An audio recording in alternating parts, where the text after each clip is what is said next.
Bambi heard Feline's cries, and he pawed the ground in anger. He lowered his head and charged at the stag. Story Bugs! Hello and welcome to Storytime. I'm really glad you're here for Chapter 7 of Bambi. This is adapted from the film by Joan Ryder, illustrated by David Pacheco and Jesse Clay. Now, if you remember, we had a sad chapter last time, so Chapter 7 is in the springtime. Let's see if there's a new adventure. Chapter 7. Bambi's first winter was harsh and sad, but no winter lasts forever. When spring finally came, all the animals were ready to celebrate a new season of life and joy. In the warm springtime, the forest was reborn. Tiny new green leaves danced on all the trees. Dainty flowers of every color dotted the ground below. In each tree and on every branch, there seemed to be birds singing louder and sweeter than anyone could remember.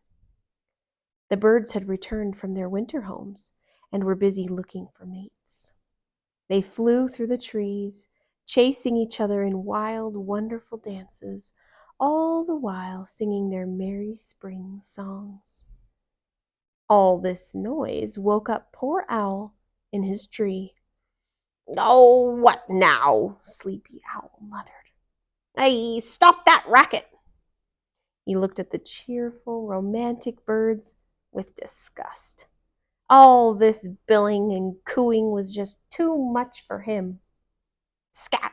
Owl cried, flapping his wings to chase the birds away. "Shoo, shoo, shoo, shoo, shoo." Oh, let me show you the picture. They look so happy and cheerful, huh? But not Owl. But the happy birds didn't pay him any attention. They sang as loud as before. "I'll fix them," Owl mumbled. He made an angry face and cried as loud as he could, "Hoo! Hoo!" The scared birds flew away quickly. Owl listened, and the woods around him were quiet once more. "There, I guess that will teach him," he said smugly. Yet before he could blink twice, the birds were back and singing again. "Oh, what's the use?" Owl moaned, and he flew off to find a quieter tree.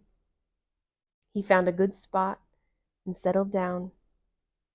"Same thing every spring, tweet, tweet, tweet," Owl said, mimicking the singing birds. "Love's sweet song, pain in the pin feathers, I'd call it." He was just settling down to a nice nap when the tree began to tremble and shake. Owl had to hang on for dear life. "Stop it!" he shouted. He looked down, and his blurry eyes seemed to see a whole bunch of animals shaking his tree. "Get out of here, all of you," said Owl. But it wasn't a bunch of animals. It was just one male deer rubbing his antlers against the trunk. His antlers were new and itchy. Scratching them against the rough bark made the deer feel better. When he heard Owl, the stag stopped and looked up. "Hello, friend Owl," he said. "Don't you remember me?" "Why, it's the young prince," Owl said. My, how you've changed. Turn around there, Bambi, and let me look at you." Bambi turned so Owl could see how much taller he was and how much he had changed. "I see you've traded in your spots for a pair of antlers," Owl said. Bambi tossed his head, proud of his fine antlers. Owl chuckled, pleased to see how Bambi had grown into such a fine young stag. "You know, just the other day," I'll show you the picture before I turn.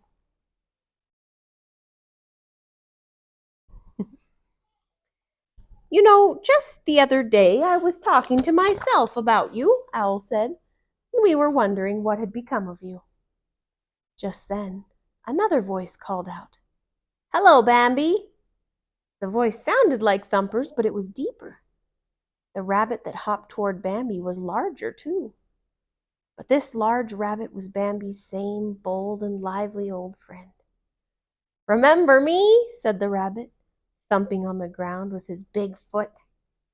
"Thumper," called Bambi. "Right-o," said the rabbit. A black and white head popped up from a patch of daisies. "Hi, fellas," said a big skunk. He was awake now from his long winter's nap. "Flower," called Bambi. "Yeah," said Flower, sniffing the new daisies all around him. The three friends were happy to be together again.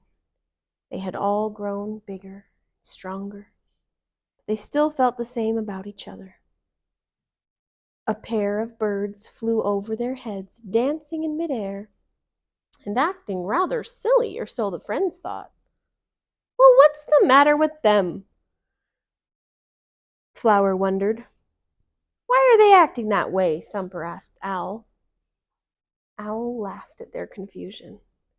"Why, don't you know?" he said. "They're twitter-pated." "Twitter-pated?" cried the three friends. What was that? They wondered. It sounded terrible. "Nearly everybody gets twitter-pated in the springtime," Owl tried to explain.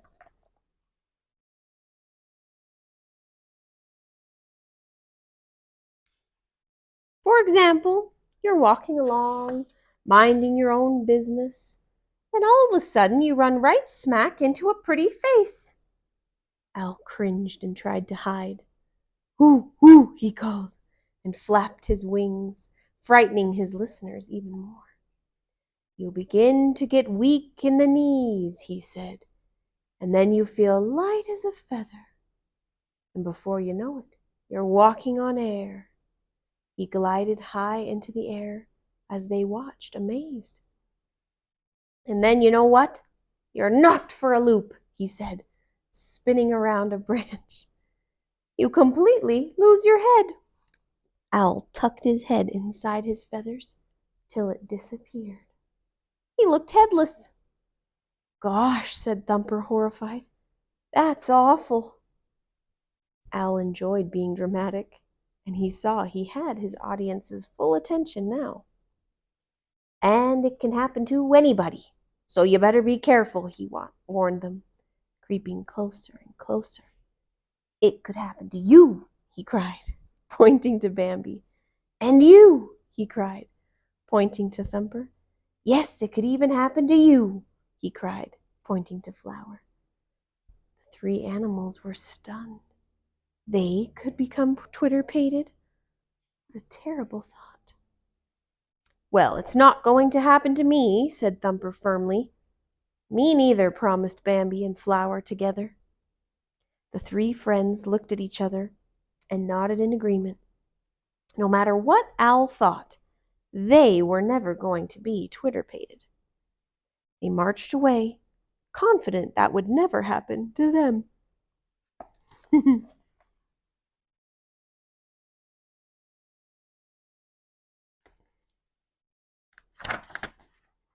As they walked through the forest, the other animals watched them pass. A young female skunk noticed Flower. He looked like such a nice skunk. She wished he would notice her. She was shy, too, and hid in some flowers. As Flower passed by, she giggled.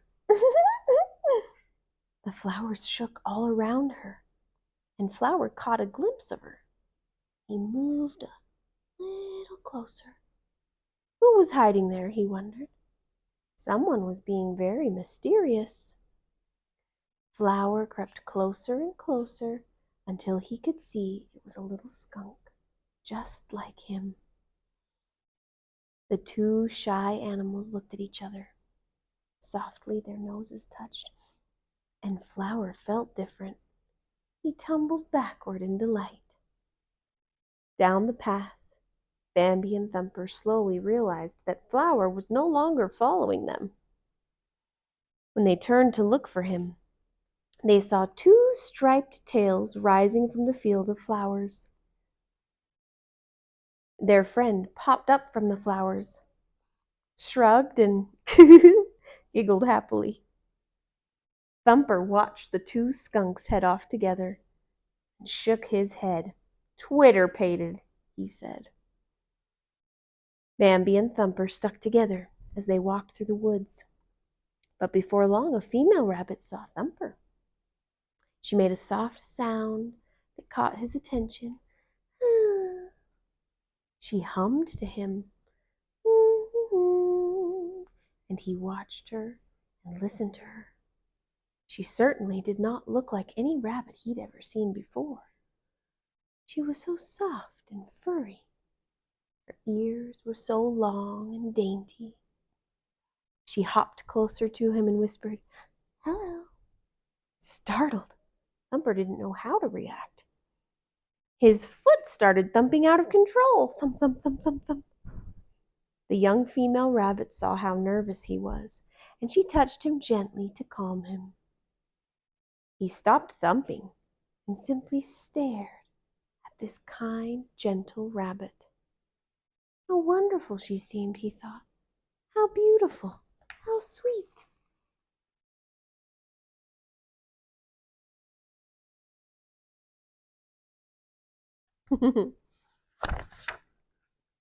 When Bambi stopped hearing Thumper's footsteps behind him, he turned around and saw two rabbits playing together. One was thumping with joy. Both were very twitter-pated. Oh no, thought Bambi, shaking his head, not Thumper too. Now he was the only sensible one left. Bambi continued on his way, enjoying the lovely spring day and the woods all around him. He walked into a shallow pool of water that was no longer frozen and took a drink. As he did, he saw the reflection of another deer in the water. This deer had no antlers on her head. He heard a voice say, "Hello, Bambi." When he looked up, he was startled to see a doe looking at him. "Don't you remember me?" she asked. "I'm Feline." She moved toward Bambi in a friendly way. He backed up, not knowing what to do or say. She'd caught him by surprise, just as she had long ago. Suddenly he tripped and sat down in the water. Splash! Embarrassed, Bambi retreated, but Feline followed him. Bambi was so nervous he backed into a branch full of flowers. His new antlers caught on the branch and got tangled in it. Bambi felt very foolish and awkward. But Feline simply came close and licked his face softly, as she had done when they were younger. This time it felt different to Bambi. Felt nice, very nice. At that moment, Bambi was both slightly confused and completely happy. He remembered what Owl had said. You begin to get weak in the knees, and then you feel light as a feather. And before you know it, you're walking on air.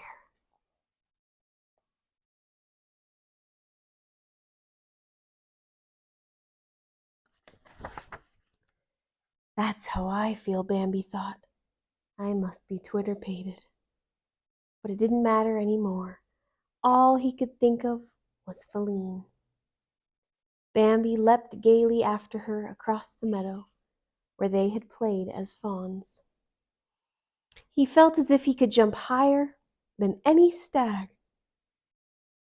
and even soar over the clouds. He followed Feline, feeling as if they were floating together in a wonderful dream. But their dream ended abruptly when a stag sprang from the bushes and stood between Bambi and Feline.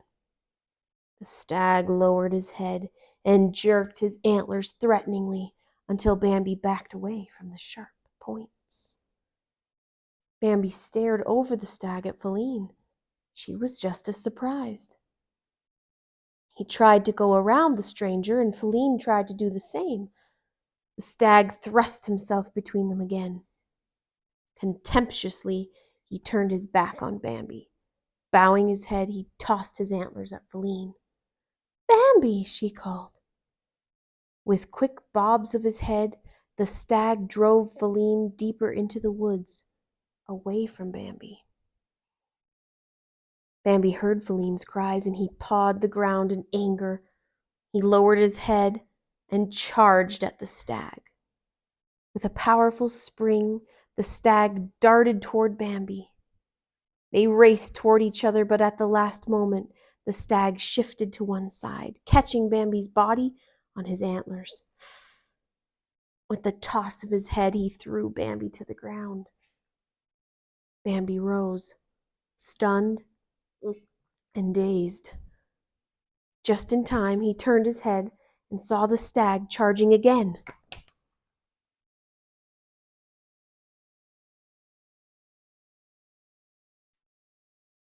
Bambi had never fought this way before. He felt the shock of their antlers clashed and locked together. With a quick, powerful twist of his head, the stag threw Bambi down into the dirt. Again and again, the two stags charged at each other. They rammed each other with their antlers, pushed and shoved each other to the ground. The other stag was more experienced, but Bambi was quickly learning how to fight. Lowering his head, Bambi aimed his antlers at his enemy and charged. The ground raced before his eyes. His hooves pounded rhythmically. This time he was ready for the shock of the impact. With a loud clatter, he locked horns with the stag. While the stag was off balance, Bambi shifted his hooves. The stag swung through the air. With a quick dip of his shoulders, Bambi threw him hard against the ground. The stag rolled over and over through the dirt and the weeds and down a steep slope straight into the stream. Bambi waited on the bank for the stag to come attack again. But the stranger rose dejectedly in the water and floundered away. Bambi had won. Feline, who had watched the fight in fear, rushed to Bambi's side. She brushed her face against him, glad he wasn't hurt. He brushed his face against hers, glad she was safe. Together they walked through the forest, as if they were seeing it for the first time. They ran, not chasing each other now, but as partners, a pair of deer sharing their world. In the evening, wind blew through the grass and fireflies lit the way of the two deer who had found each other. For them, this spring day had marked the beginning of a lasting bond.